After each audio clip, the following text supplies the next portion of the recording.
Boa noite, pessoal. É um grande prazer mais uma vez estar aqui com vocês, né? Sou o sommelier Rodrigo Gibim, da Gustatio Vino, e estamos aqui hoje para falar sobre uvas da Grécia, né? Então, para quem me conhece e gosta de ver, sabe que eu gosto de coisas diferentes, né? Já fizemos aula sobre uvas do Japão, uvas da Croácia, e hoje eu coloquei uma aula, pô, eu acho que está muito boa, está muito legal, muito completa, sobre uvas da Grécia, né? E por que Grécia? Porque é um país com uma história de viticultura milenar, né? Tem 4.000 anos de história, né? E é um país também com 300 uvas nativas, uvas autóctones, né? E eu acho que é um país também que deveria ser mais valorizado nos cursos de sommelier. O país é abordado, né? Mas eu acho que ele não é abordado com a profundidade que ele deveria ter, né? Visto que ele tem essa história tão grande e visto que ele tem vinhos muito diferentes, muito diferenciados também, em termos de qualidade, diferente de estilos diferentes e de qualidade também muito boas, né? Então, no slide inicial, sempre eu procuro colocar aqui palavras-chave, né, que resumem o conteúdo da nossa aula. Obviamente, a história não podia deixar de ser, né? Como comentei, 4.000 anos de história não é pouca coisa. As regiões viníferas, né, que são as 4 grandes regiões de viticultura, né, e quais são as uvas mais importantes dessas regiões, e a originalidade vinífera, né, com essas uvas nativas, e quais os vinhos diferentes que são produzidos com essas uvas em quais regiões, né? Então, se preparem que vocês, tenho certeza que vocês vão gostar e vão ficar curiosos para provar esses vinhos gregos, né, que a gente vai ver lá no finalzinho. Então, vamos passar aqui o nosso roteiro, primeiro sobre os fatores históricos, né? Depois vamos passar sobre o relevo e o clima, como eles interferem na parte da viticultura. Vamos falar sobre as regiões viníferas, né? As 4 grandes regiões. E depois vamos falar sobre as uvas autóctones. São 300, né? Então não vou falar com todas, mas as principais ali a gente vai comentar. E depois os vinhos ícones que são produzidos com essas uvas autóctones, né? Vai ser bem bacana. Tem até romance na nossa aula, né? Só que o romance eu vou deixar para depois. Quando chegar na hora vocês vão ver. Tem vinho que foi feito por amor, né? Tem coisa mais bonita que isso? Mas na hora a gente vai explicar direitinho. Então, nós iniciando com nossos fatores históricos, né? Quando eu comentei, tem 4.000 anos de história. Já existem relatos arqueológicos que a ilha de Creta já tinha a viticultura 4.000 anos atrás, antes de Cristo, né? 4.000 antes de Cristo, né? Nem, já são 6.000 anos aí de história, né? E durante o Império Grego houve uma expansão da viticultura para o Mediterrâneo quase todo. Então, por exemplo, eles dominavam o sul da Itália ali, que era chamado inclusive de Magna Grécia. Se não houver nenhuma sugestão de temas novos, né, talvez a próxima aula vai ser sobre Itália, só que vai ter que dividir pelo menos acho que umas 3, 4 aulas, porque Itália é muita coisa, né? E pela Península Ibérica também, né, houve essa expansão da viticultura Península Ibérica.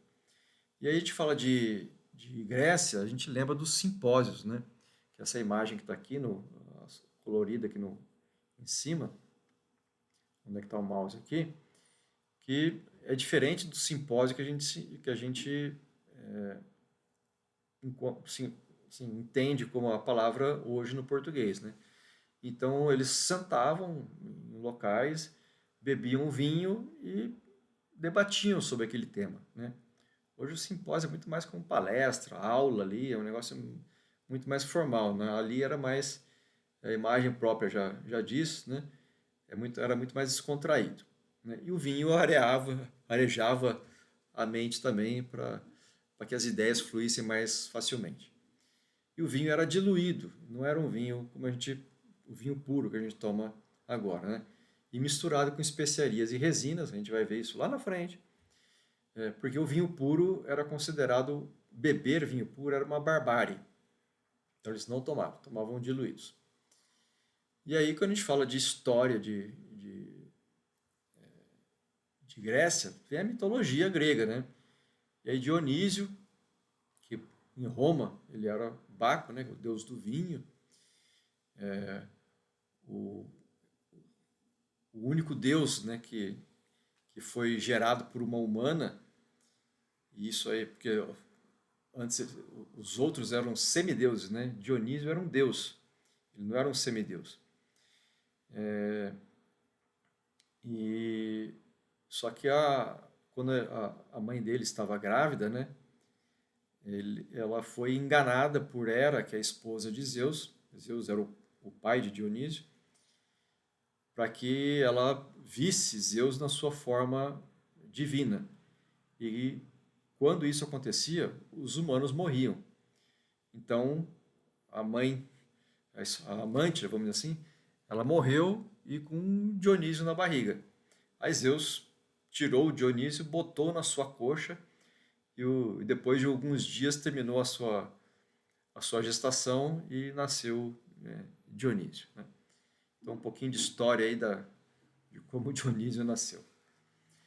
E mais Dionísio ele tinha um amor muito grande por Ampelos, né? Que era o filho de uma ninfa com um sátiro. Então sátiro é aquele que tem metade de baixo é bode e a parte de cima humana, mas ele ainda tem um chifrinho na testa lá, né? Na cabeça. E Ampelos, lembre-se desse nome. Ampelos vem de ampelografia, quer dizer, agora vem de ampelografia, que é aquele que estuda as videiras, né? E o nome não vem à toa, que a gente vai ver aqui de onde surgiu o Ampelos, né? Então esse amor, né, grande de Dionísio por Ampelos causou inveja em outros deuses, né? Atis, que era uma deusa também, instiga Ampelos a montar em um touro, e aí o touro o fere fatalmente, e ele morre. Aí Atropo, que era uma das três moiras que regem o destino, renasceu o Ampelo, né, transformando-o em uma videira, né? Por isso que a ampelografia, que é o estudo da videira, das folhas, das uvas, etc. Tal, vem desse nome em homenagem a Ampelo. E aí o suco das uvas, né, representa o sangue de Ampelos.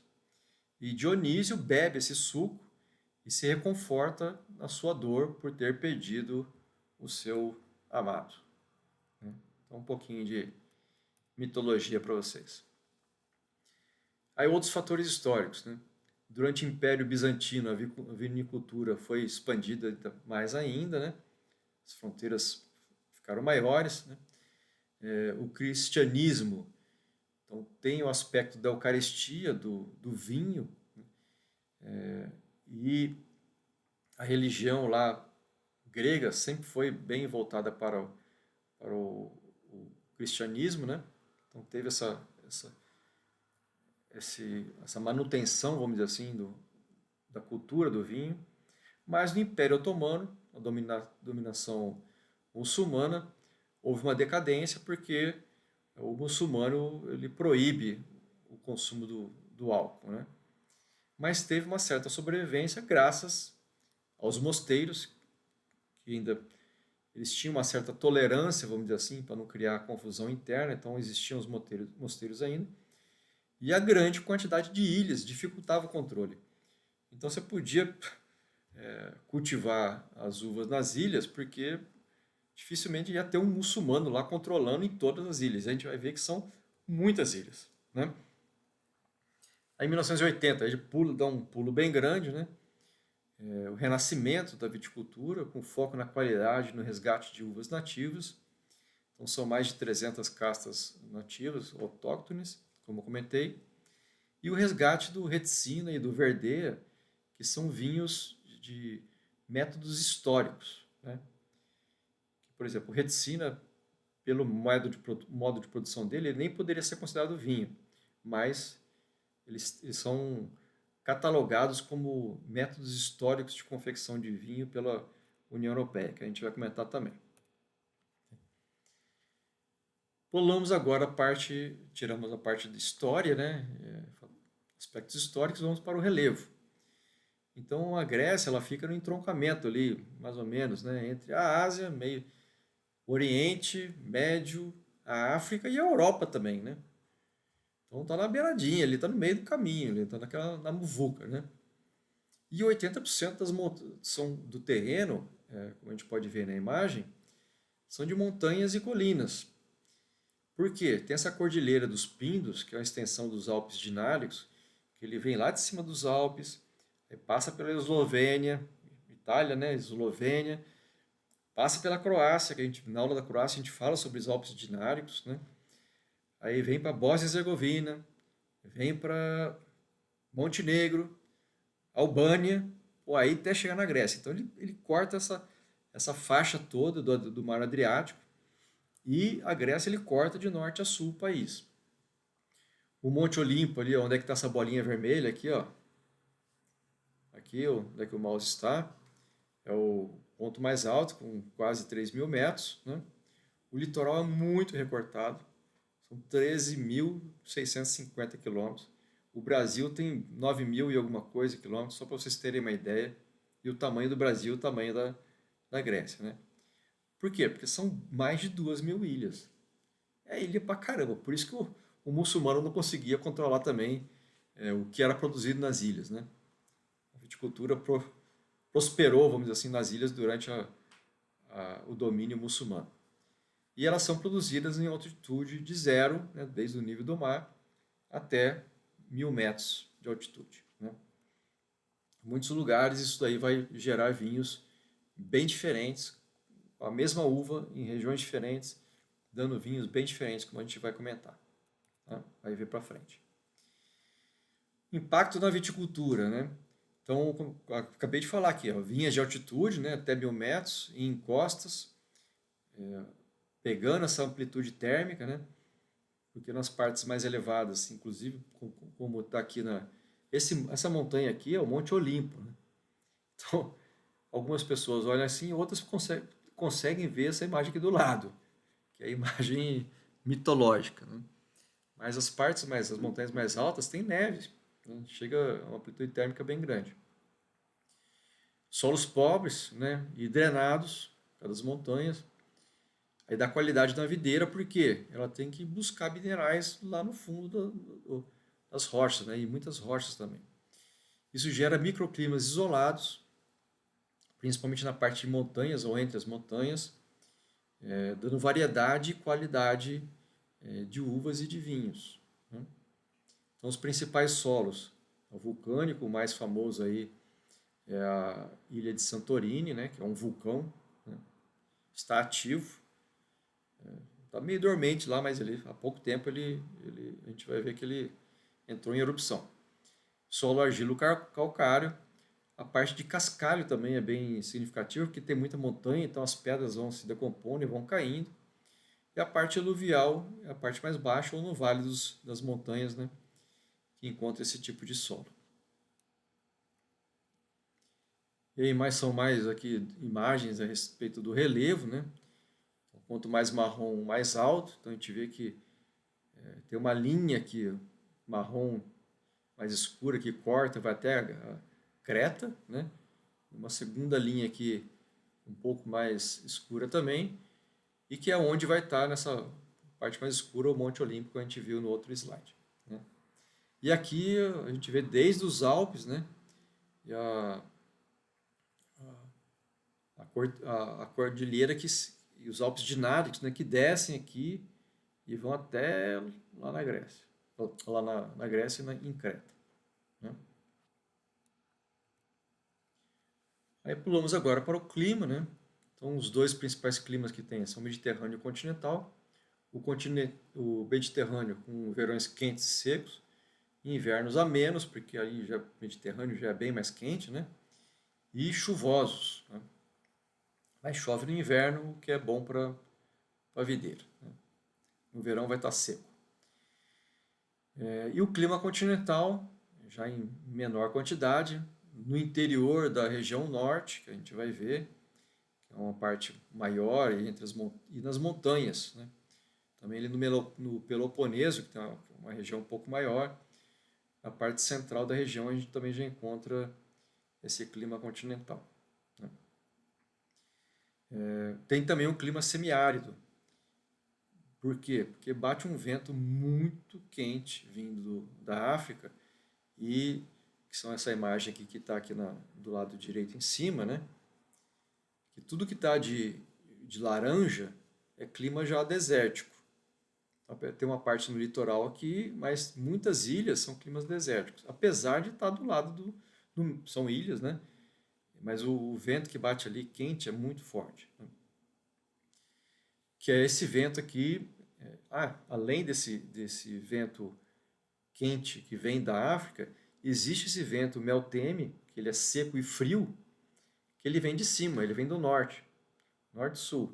E aí ele esfria os vinhedos, que é essa imagem aqui do lado, e impede as doenças fúngicas. E a pluviosidade é de 300 a 1.000 milímetros por ano. Não é uma pluviosidade tão grande, né? O Vale dos Vinhedos chega a 1.800 milímetros por ano. E o Bordeaux está em 800 ali. Então é uma média um pouquinho alta, né? Não tão alta assim, mas razoável. Ainda clima e temperatura, né? Então do lado esquerdo aqui do mapa a gente vê os principais climas, já com faixa de temperatura, né? Então os mais laranjas são mais áridos, aí tem o árido de estepe, tem o temperado, e até os mais vermelhos aqui, que é o frios, né? E os azuis também. Mas a grande maioria aqui, né, pelo que está, é um clima temperado com verão seco, com verão quente, né? Seco e quente, que é a grande parte do país e do litoral. E aqui do lado direito é a média de temperatura, né? Então a parte das ilhas é bem quente, quanto mais laranja, avermelhado aqui, mais quente. E a parte das montanhas já bem mais frio, com um clima bem mais ameno. Inclusive com neves ali, né? E aí passamos agora para as 4 regiões viníferas, né? Alguns lugares, né, vamos dizer assim, eles separam em 5 regiões. Então tem aqui a parte norte, tem a parte central, aí eles colocam aqui a parte sul, e alguns lugares eles colocam Creta à parte, como uma 5ª região, e as ilhas do Mar Egeu como outra região.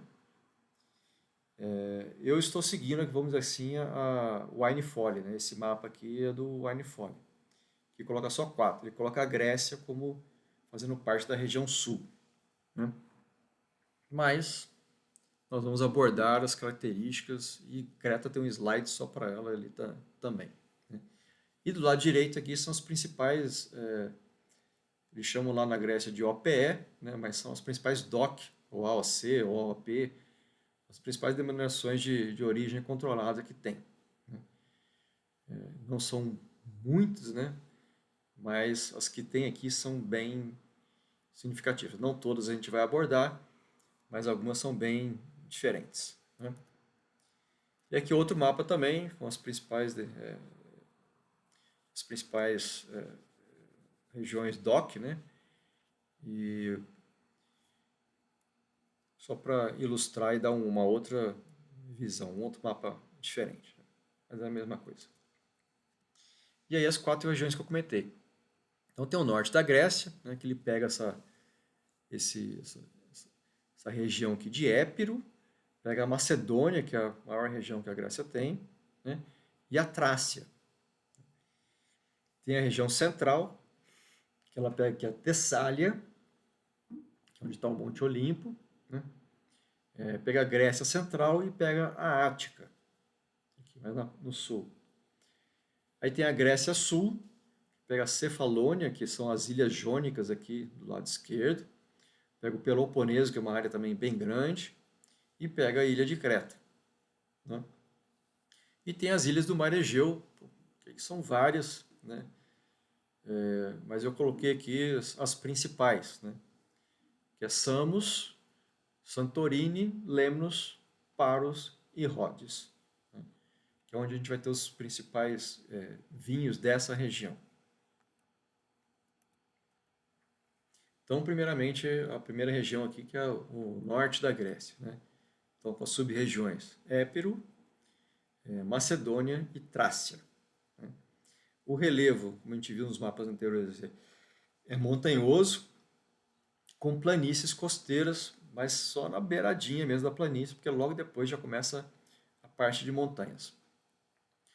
O clima continental, comentei que na parte de montanhas, né? Na parte norte, é continental com invernos rigorosos, né? Neve, ok?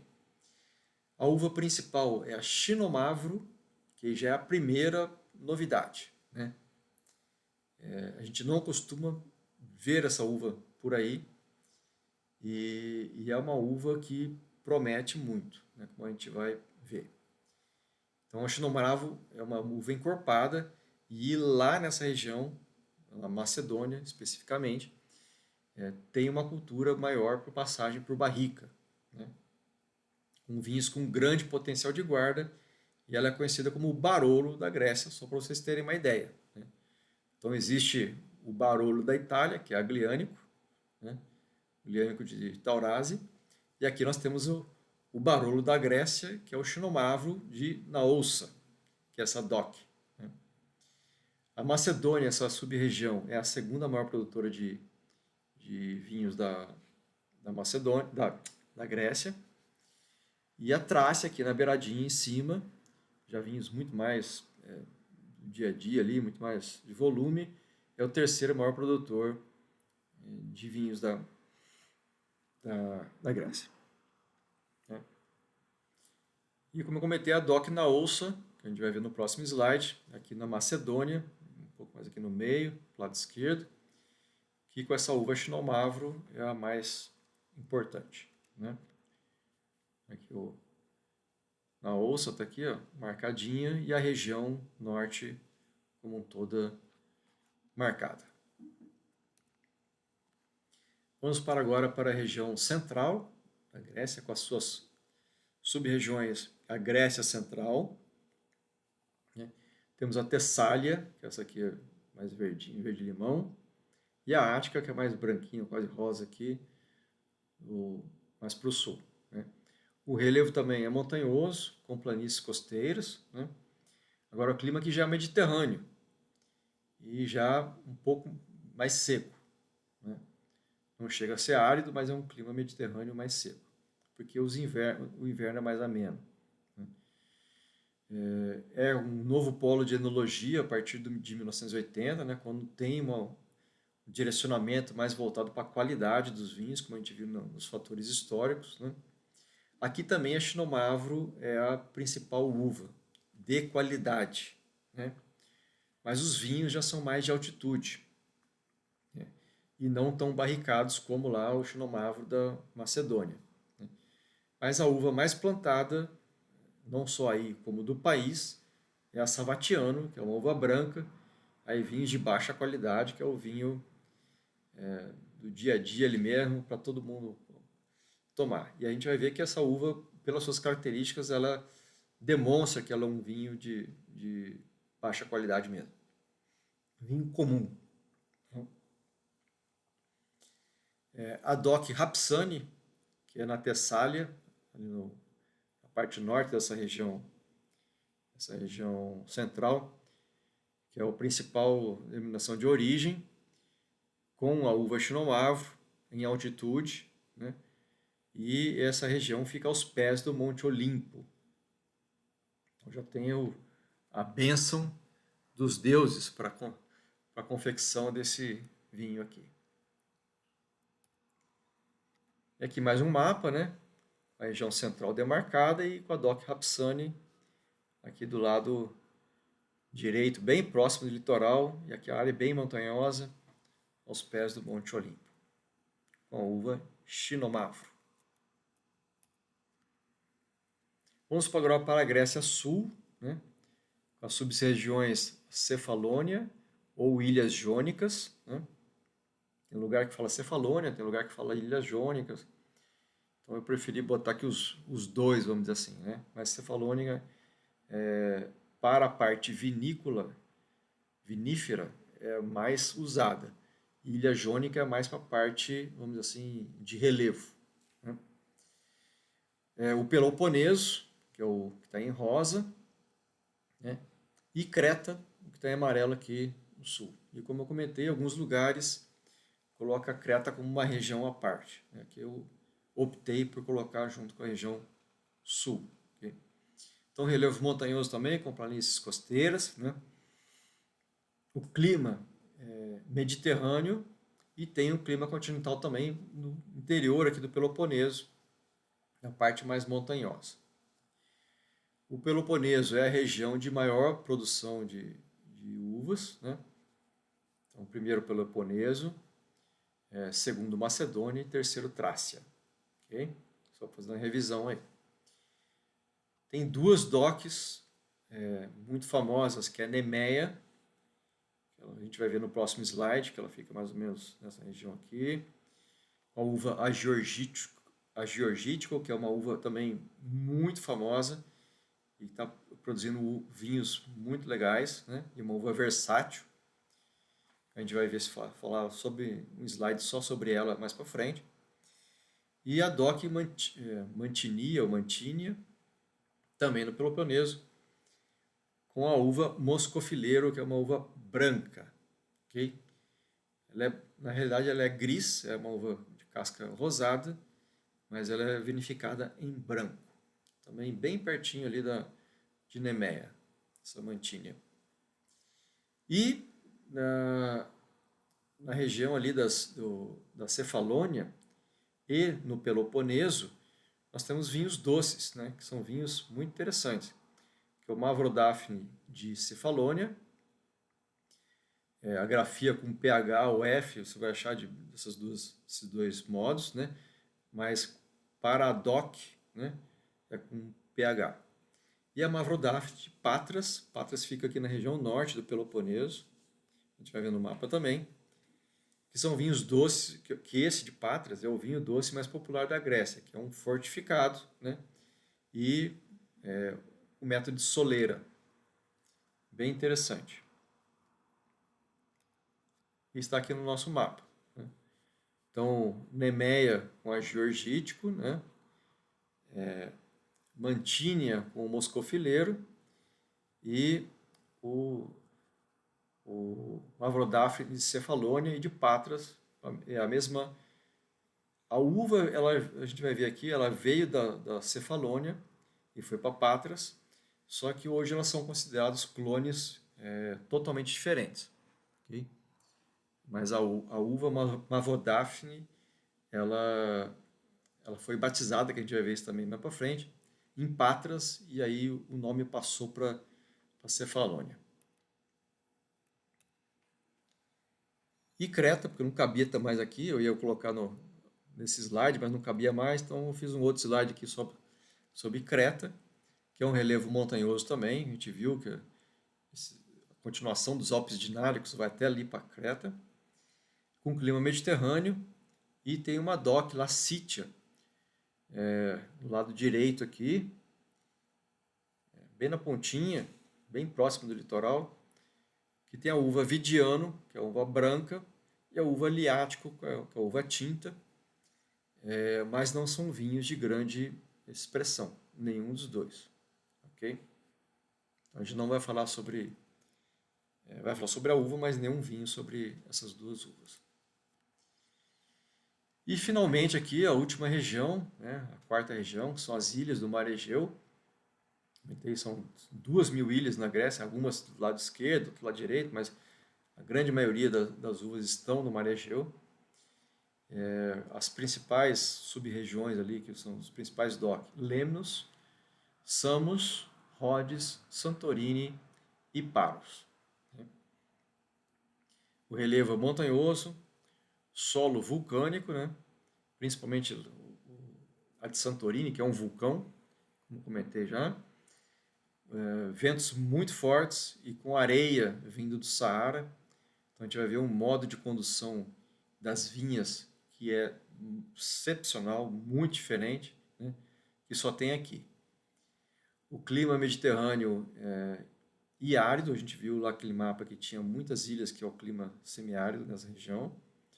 As principais uvas, a Círtico, que é a grande famosa, né, principalmente em Santorini, a Idane, que faz corte com a Arcítico, a Círtico, e a Moscato, que tem muitos moscatéis famosos também, que são produzidos nessas ilhas aí, né? Principalmente o Moscato de Samos. E aqui eu comentei o modo de condução, esse coloura ou calate.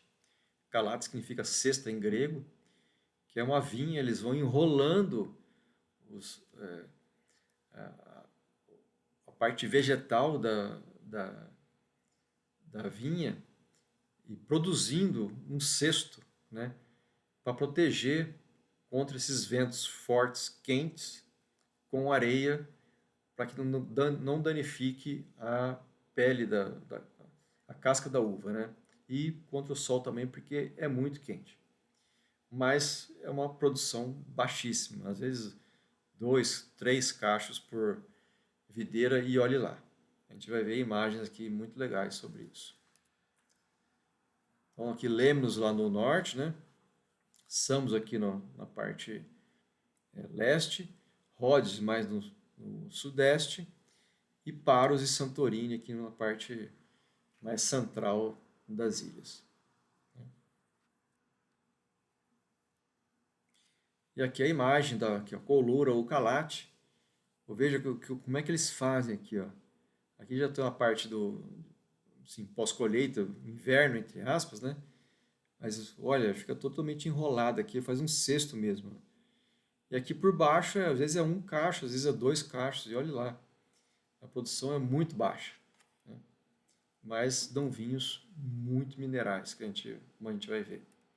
Vinho da Assírtico, que é a principal uva produzida nessa região. Que é aqui, na ilha de Santorini. Então, essa imagem da ilha. Isso aqui é um vulcão, né? A ilha toda é um vulcão, essa parte central aqui é a boca do vulcão. Esse formato foi criado numa erupção que teve há 3.500 anos. Foi uma das maiores erupções registradas no mundo, né, vamos dizer assim, pelos os estudiosos de relevo aí, de vulcanólogos, né?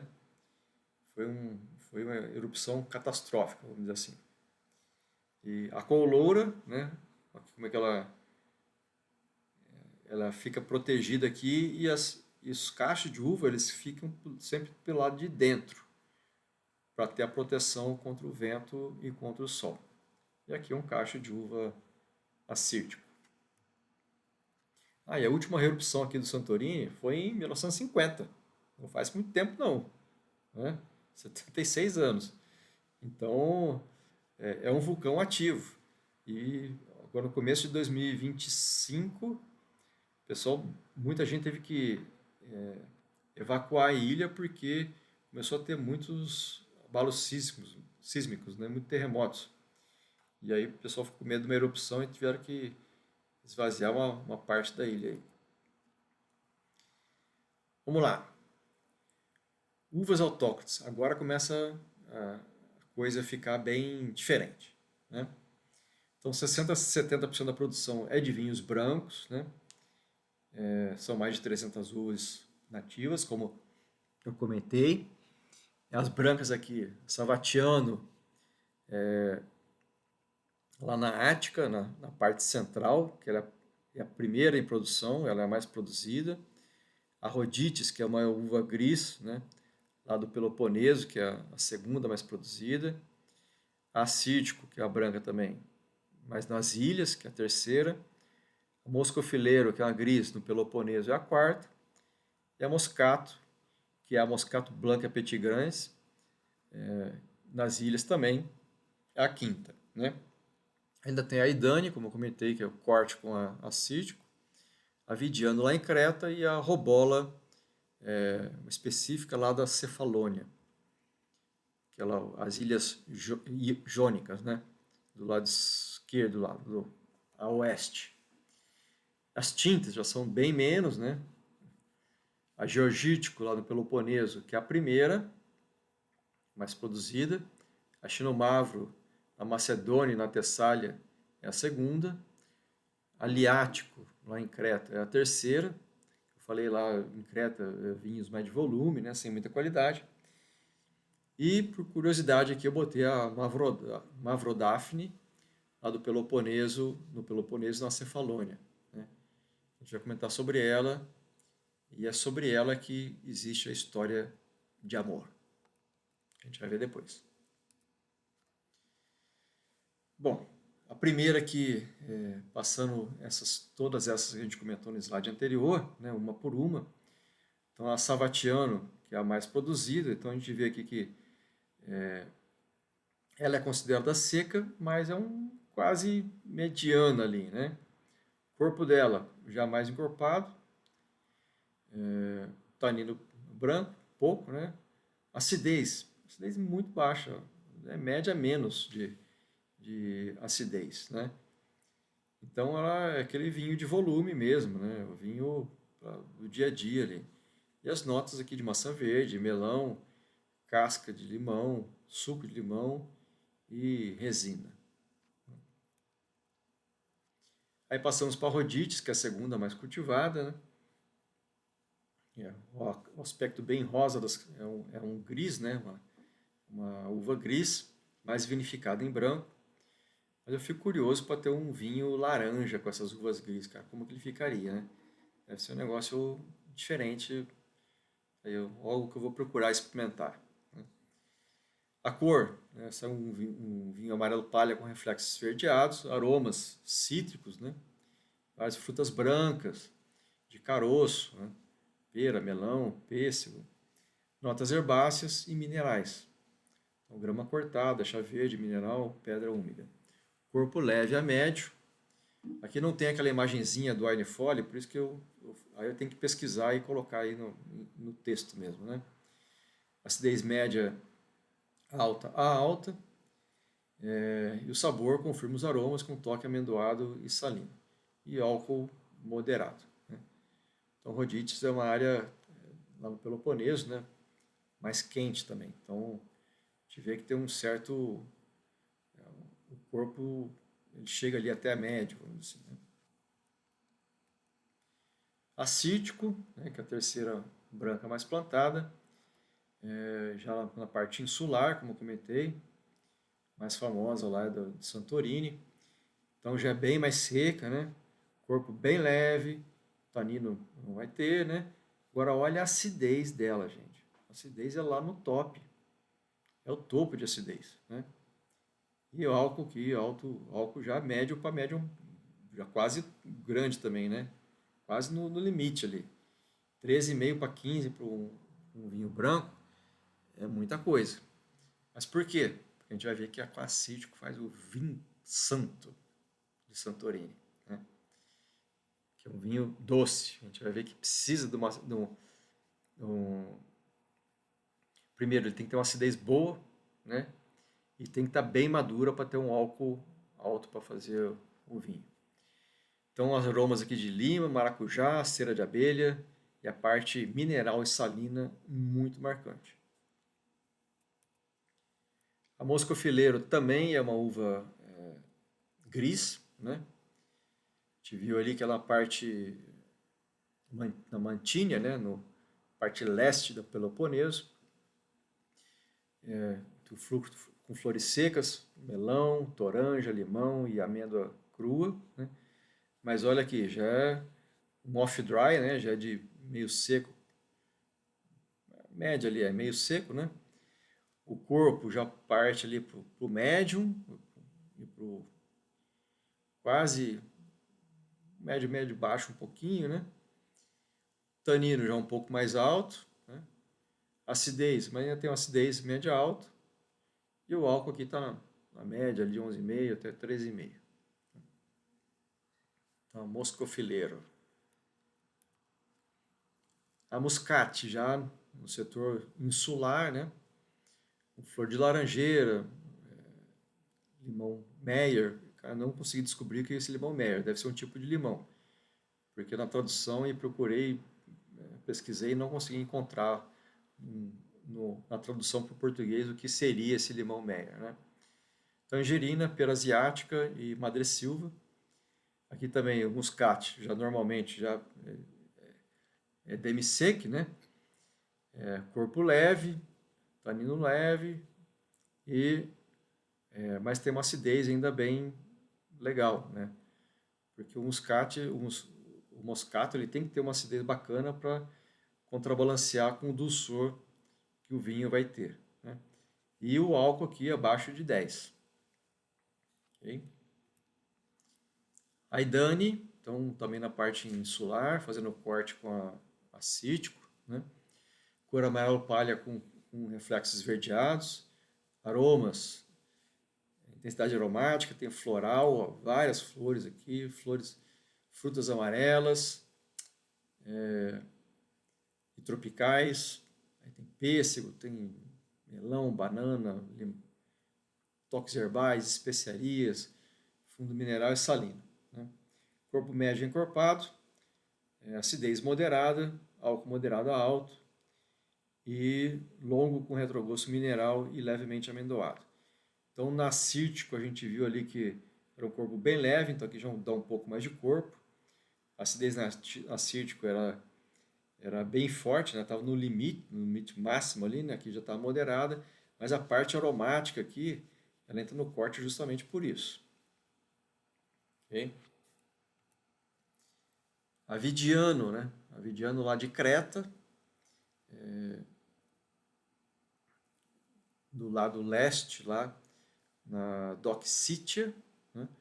A cor amarelo palha brilhante com reflexos esverdeados, aromas fruta de caroço, frutas cítricas, camomila, flores ali, nota herbal e a certa salinidade que é comum, no modo geral, a grande maioria das uvas. Hein? Corpo médio encorpado, ele é bem mais quente, né? Acidez moderada a alta e final longo, mineral e frutado. A robola, então lá na Cefalônia, né? A cor limão, amarelo limão claro com reflexos esverdeados, aroma suco de limão marcante, então a parte cítrica bem intensa, né? Mas tem um floral também, tem flores, pêssego branco, damasco, melão, maçã verde, pedra molhada, corpo médio, acidez muito alta, né? Então ela entra também em alguns cortes. Tem uma DOC específica para ela, mas ela entra em cortes por causa dessa acidez, né? E final longo, cítrico e salino. Aí passando agora para as tintas, né? A georgítico, que é a tinta mais plantada, aqui framboesa, amora, frutas vermelhas, né? Ameixa, tem uma parte de pimenta aqui também, e uma parte de nozes, né? Um vinho seco, né?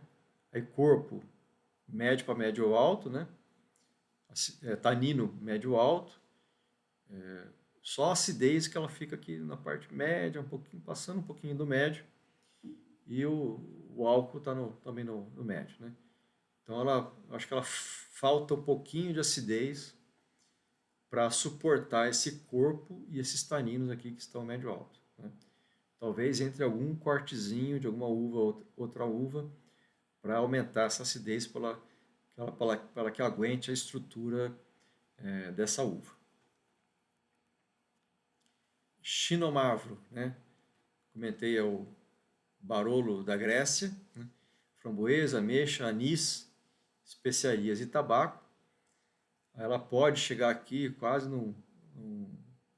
é seco ainda, mas está quase na metade, né? Quase no off-dry.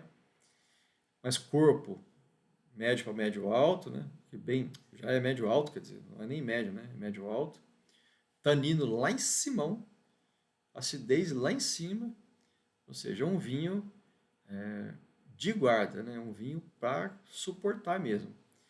E o álcool também está lá em cima, então ele tem um corpo bem...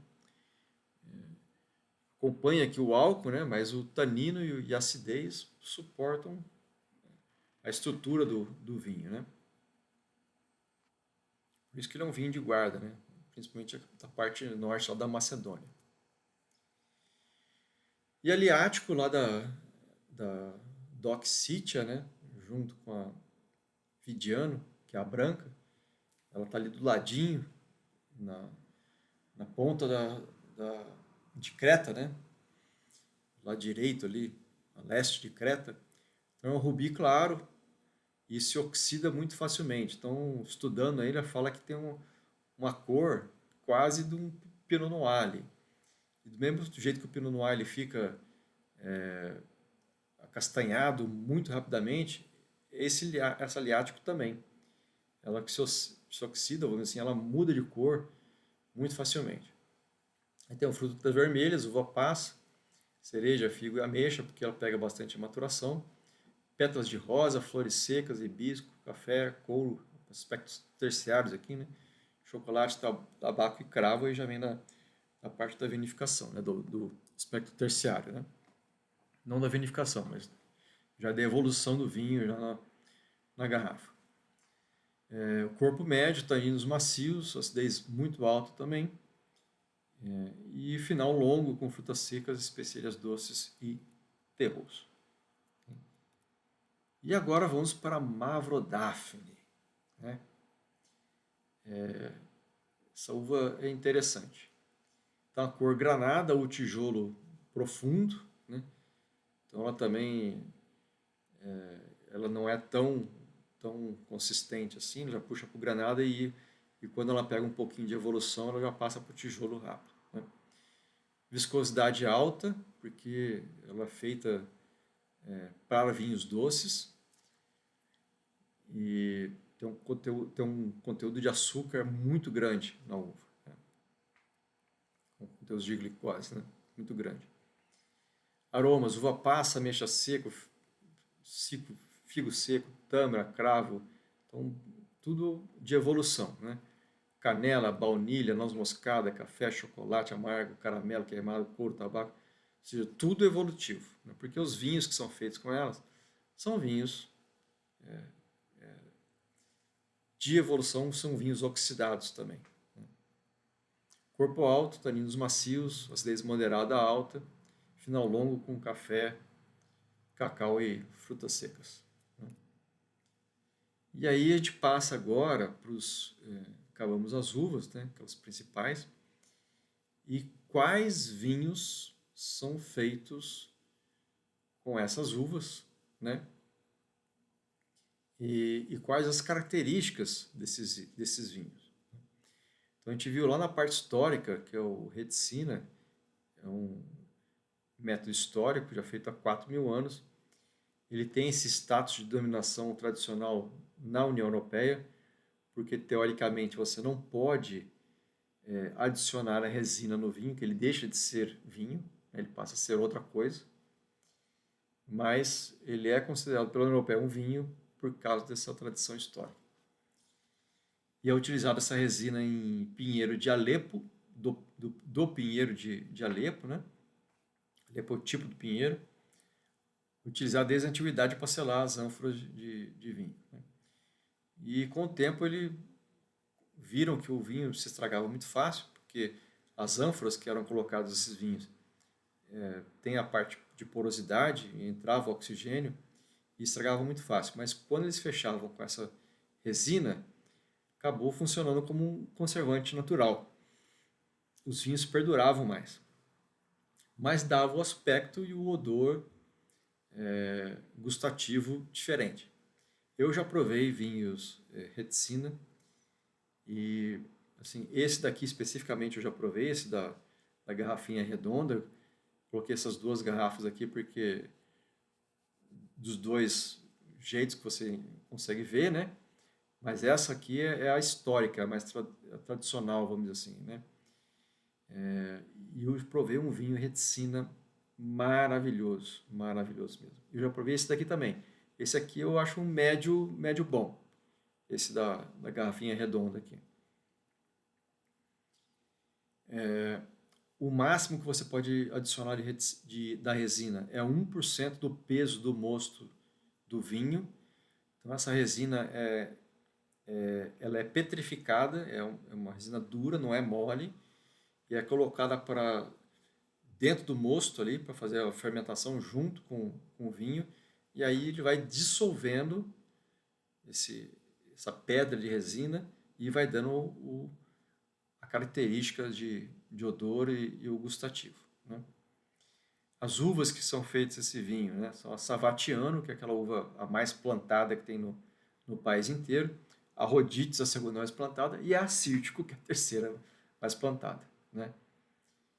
Não por curiosidade, esse vinho é o vinho ícone, né, grego, né? E o vinho ícone, vamos dizer assim, deste tipo, né, é esse vinho Tear of the Pine, né, que é o nome do vinho, e eu encontrei ele aqui a 22 euros, né? Mas quando vai chegar no Brasil, vai chegar muito mais caro, obviamente. Esse aqui até que não, o da garrafinha redonda está em torno de R$ 150. Agora, lá você encontra esse Tear of Pine a 22 euros. Só para ter uma ideia, né? Aí o Verdea, que é o segundo vinho método histórico, né?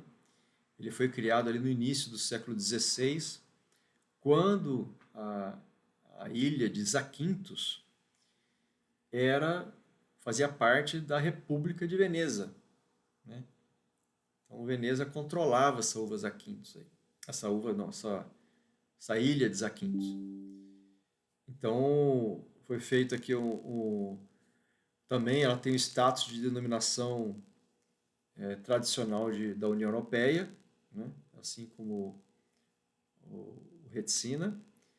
É um branco produzido com as uvas colhidas, ainda verdes, bem mais verdes, nessa ilha de Zakynthos, nas Ilhas Jônicas. A gente vai ver o mapa aqui na sequência. E é um multivarietal que pode ter até 16 variedades de uva, só que essa uva Sciadopoulos, o mínimo tem que ter 50%. Então, no mínimo metade dela, e o resto você pode misturar em mais 15 uvas, né? É feito também um field blend. O que é isso? São uvas tintas e uvas brancas plantadas juntas, colhidas juntas e vinificadas tudo juntas, como a gente vai ver. Tem um finesse e aromas intensos, né?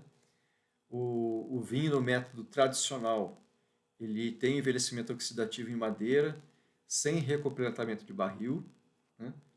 Então, conforme o vinho vai evaporando da barrica, ele não é recompletado, e aí tem essa oxidação.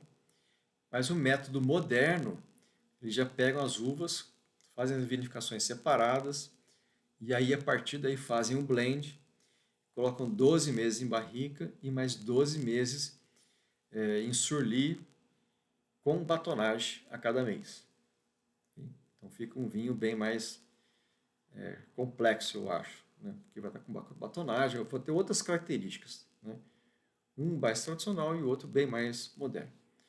O vinho ícone, esse Gramsci Verdea Tradizionale, né? Que é essa garrafa aqui. E aqui também, viu, gente? Esse Tear of the Pine é essa garrafa aqui do lado direito, tá? Essa preta aqui, do Retsina. Então essa garrafa aqui. E eu encontrei a 25 euros o preço dela, né? E aqui o mapa com a ilha de Zakynthos, né? Ela fica embaixo da Cefalônia. A Cefalônia é aqui onde é que está o mouse, onde está circulado aqui a ilha de Zakynthos. E aqui, ó, a leste do Peloponeso, né? E aqui é uma colheita. Eu não encontrei essa uva. Olha, eu procurei. Sciadopoulos. Não encontrei nenhuma imagem dessa uva para botar aqui, né? Eu encontrei só a colheita que é feita, né? Essas uvas field blend, tudo misturado, tudo feito, colhido junto, vinificado junto, né? Interessante. E outro vinho ícone aqui da Macedônia, da DOC na Ouça, com a Chinomavro, né? A Chinomavro lá na Ouça é o Barolo da Grécia, né? Como comentei já aqui antes. vinhos com passagem por barrica, com grande potencial de guarda, e o vinho ícone, esse Timiopoulos, Gikai, Uranus, Shinomavo, Earth and Sky, que é esta garrafa aqui, preta, ok? E eu encontrei ele a 21 euros. Outro vinho ícone, já da Tessália, na Doc Rapsani, né, com a uva Shinomavo também, mas esse aqui lembra que é mais em altitude, nas encostas, ao pé do Monte Olivo. O ícone aqui é o Terra Petra, que está do lado direito, 35 euros. Isso aqui já está mais caro. Né? Lá do Peloponeso, Doc Nemea, né? Onde o Hércules, né? O leão de Nemea derrotou o leão de Nemea. Né? Com a uva a Georgítico, né? Que é a uva mais plantada, né? Tinta. Um vinho versátil, que ela produz desde vinhos jovens, rosés, até vinhos de guarda. O vinho ícone, esse Gaia Estate, que é do lado direito, aí, essa garrafa aí. E esse também já é um pouquinho mais caro, 32 euros. E na mantinha, ali pertinho, que já é uva branca, o moscofileiro. E o vinho ícone, esse Bozinakis Mantinha Moscofileiro. Essa garrafa, esse já é mais baratinho, 11 euros. Né? O moscofileiro não é uma uva assim tão valorizada. Aí passamos aqui para o Mar Egeu, né? Doc Santorini, que é a mais famosa da Grécia. Produz o vinho santo, né? Que é essa aqui do lado direito aqui. Então, uva acítico no mínimo 51% e pode ter o corte de Aidane, que é o mais comum, ou essa Atiri também, que é outra uva branca. Né? Então fica ali pacificando, né? Passimento no sol, fica exposto ao sol 12 a 14 dias. Né? Depois faz uma fermentação bem lenta, porque fica com bastante açúcar, então tem que ser uma fermentação bem lenta. Ele é um vinho doce, não fortificado, né? Ele fica 24 meses em barricas de carvalho, oxidado, né? E o vinho ícone aqui, esse State Agiros Vinho Santo, 4 anos de envelhecidos em barrica, que é essa garrafa do lado direito aí. Já 45 euros. É esse já bem mais caro. Né? Esse daí eu vi aqui no Brasil, estava mais ou menos, acho que 800 reais. Mais ou menos esse preço. 5 vezes 6, 30. É mais ou menos isso daí. Normalmente é 3 vezes mais o preço que tem lá na Europa, é o que está aqui. Né? Ainda na Doc Santorini, ainda. Santorini. É o Nictéri, que é o acítico seco. Né? Mas o Nictéria Nictéria porque é de noturno, porque as uvas são colhidas durante a noite. Então, e Nictéria chama trabalhar a noite toda. Então, para preservar, como é muito quente durante o dia, principalmente no verão, né? Então eles colhem de noite e prensa de noite até para terminar ali no nascer do sol, tem que estar terminando a prensagem das uvas já. Então, o mínimo é acítico 75%. Também pode cortar com Aidane e Atiri, de colheita tardia, todos eles. Tá? Então é um vinho seco, mas ele é vinificado tradicionalmente, ou seja, vai obter um teor alcoólico bem mais alto. Né? Estagia no mínimo 3 meses em barrica, e o vinho ícone é esse Hatzidakis Santorini Nictéri, que é essa garrafa que está aí. Esse aí, 65 euros. Esse está bem mais caro também. No Mar Egeu ainda, lá da Doc Samos, né? Do lado direito.